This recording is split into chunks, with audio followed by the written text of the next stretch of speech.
YSR pension కానుక అనే ఈ కార్యక్రమం ఏదైతే ఉందో 1వ తారీఖు నుంచి ఈ ప్రోగ్రాము 3,000 రూపాయలకు పెన్షన్ పెంచుతూ ఏదైతే మనం ఎన్నికల వేళ ఏదైతే మనం చెప్పామో this government stands for credibility, విశ్వసనీయతకు మారు పేరు ఈ గవర్నమెంట్ అని చెప్పి మరొకసారి రుజువు చేస్తూ దేవుడి దయతో ఈ కార్యక్రమాన్ని 3,000 రూపాయలకు పెంచే ఈ కార్యక్రమం చేయబోతా ఉన్నాం.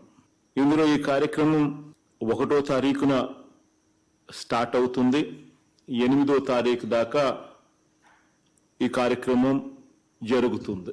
మనం రాకమునుపు బిఫోర్ 2019 మన ప్రభుత్వం రాకమునుపు ఎన్నికలకు 2 నెలల ముందు వరకు, అంటే అంటిల్ ఫిబ్రవరి దాకా కూడా చూసుకుంటే 2 నెలల ముందు దాకా కూడా చూసుకుంటే పెన్షన్ కేవలం 1,000 రూపీస్ ఇచ్చే పరిస్థితి నుంచి మనం అధికారంలోకి వచ్చిన తర్వాత దాన్ని వెంటనే 2,250 రూపాయలకు పెంచి దాని తర్వాత ఇప్పుడు 3,000 రూపాయల దాకా తీసుకొచ్చిన పరిస్థితి.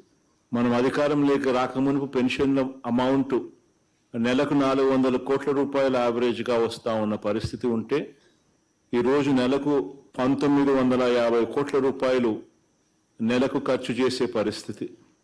మనం రాకమునుపు దాదాపుగా ఎన్నికలకు 6 నెలల ముందు వరకు పెన్షన్ల సంఖ్య ఎంత అంటే 39 లక్షలు. 20 అక్షరాల పెన్షన్ల సంఖ్య కూడా దాదాపుగా 66 లక్షలు. ప్రతి అడుగులోనూ కూడా ఏ ఒక్క బెనిఫిషియరీ, ఏ ఒక్క అవ్వాతాత కూడా మిగిలిపోకూడదు. ప్రతి ఒక్కరికి కూడా మంచి జరగాలి, ఏ ఒక్కరూ కూడా ఇబ్బందులు పడే పరిస్థితిలో ఉండకూడదు అని చెప్పి ఒక వాలంటీర్ వ్యవస్థ, సచివాలయం వ్యవస్థ గ్రామ స్థాయిలోనే తీసుకొని రావడమే కాకుండా 1వ తారీఖు అనేది అది ఆదివారమైనా కానీ పండగ రోజైనా కానీ 1వ తారీఖు పొద్దున్నే వాలంటీర్ ఇంటికి వచ్చి మరీ చిక్కటి చిరునవ్వుతో గుడ్ మార్నింగ్ చెప్పి పెన్షన్ ఇచ్చే ఒక గొప్ప పరిస్థితిని కూడా తీసుకొని రావడం జరిగింది.